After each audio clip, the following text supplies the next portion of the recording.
कन्नौज में बुधवार को बच्चियों के अपहरण के प्रयास की कहानी में चौंकाने वाली सच्चाई सामने आई है। घर पहुंचने में लेट होने पर चारों बच्चियों ने अपहरण की कहानी बनाई थी। बच्चियों के झूठ से बुधवार को इस नगरी का सांप्रदायिक माहौल बिगड़ते बिगड़ते बच गया। कन्नौज के लुतपुरी मोहल्ले की साधना, आराध्या, अनन्या और वैष्णवी ने परिजनों के साथ बुधवार को सदर कोतवाली पहुंचकर अपने अपहरण के प्रयास की बात कही थी।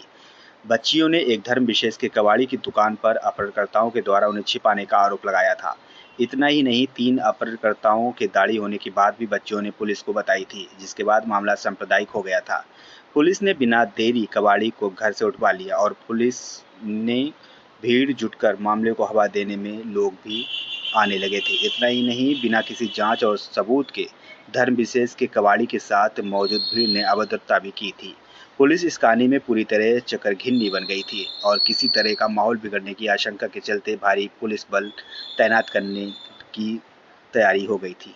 सदर कोतवाली में कमलेश कुमार ने बताया कि मामला सांप्रदायिक होने के कारण बिना देरी के पड़ताल शुरू की गई थी। जांच में प्रथम दृष्टया अपहरण की बात झूठी निकली थी, जिसके बाद हंगामा कर रही भीड़ छिटकने लगी। 24 घंटे में पुलिस ने एक सीसीटीवी कैमरे को चेक कर कथित अपहरण की कहानी का पर्दाफाश कर दिया।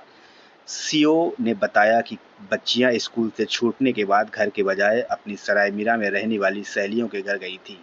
वहां से वापस लौटते हुए देर हुई तो अपहरण की कहानी रच दी।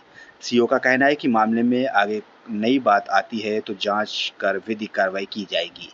इस पूरी घटना पर क्या कुछ बोले सीओ सदर कमलेश कुमार, सुनिए उनकी जुबानी।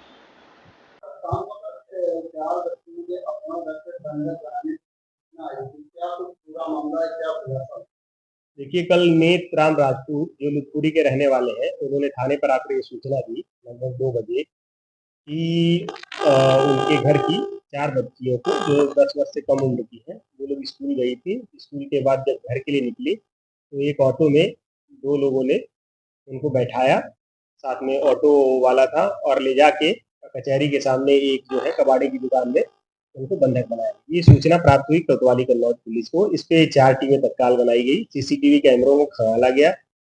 इसमें ये तथ्य प्रकाश में आया कि लड़कियां जो है स्कूल से छूटी, एक किताब की दुकान पे गई है, वहां से एक कॉपी खरीदी है और अपने ही एक परिचित ई रिक्शा जो इन्हीं के घर के पास का रहने वाला है उस पर बैठी और तिरवा क्रॉसिंग तक गई है।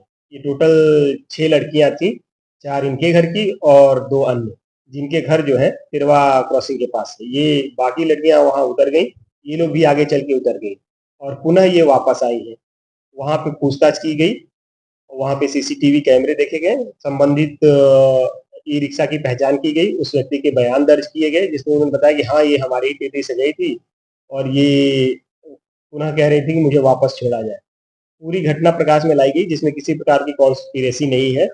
और ये जो कबाड़ी वाले की बात आ रही, किसी दुकान में बंधक बनाया गया, वहाँ सीसीटीवी कैमरे देखे गए थे, वहां पे भी ये लड़कियां नहीं पहुंची हैं किसी तरीके से, ये स्वयं गई थी। लड़कियों के भी बयान लिए गए हैं आज। तब इन्होंने बताया कि क्योंकि हम लेट हो गए थे, घर पे जाते तो हमें डांट पड़ती, इसलिए हमने इस तरीके का झूठ बोल दिया। उनके पेरेंट्स के भी बयान लिए गए हैं। चाचा ने भी बताया कि रात में लड़कियों ने हमें सच सच सब कुछ बता दिया था, हम आपको बताने ही वाले थे। तो इस प्रकार जो कल अफवाह फैली थी उसका जो है कन्नौज पुलिस द्वारा गहनता से जांच करने के पश्चात सारे सीसीटीवी फुटेज खंगालने के बाद इसका खंडन किया जाता है। ऐसी कोई घटना नहीं हुई थी और आगे जो है इसमें अगर किसी प्रकार की कॉन्स्पिरेसी आती है तो उसकी भी जांच करके दोषियों पे कार्रवाई की जाएगी। हाँ, ये पूरी तरीके से झूठी थी। लड़कियां स्वयं जो है अपने परिचित के ई रिक्शा में बैठकर गई थी और स्वयं ही वापस आई है। इसमें किसी का कोई हाथ नहीं। देखिए, उसकी जांच की जा रही है। अगर किसी प्रकार की साजिश आती है तो इसमें दोषियों के विरुद्ध अभियोग पंजीकृत करके कार्रवाई की जाएगी।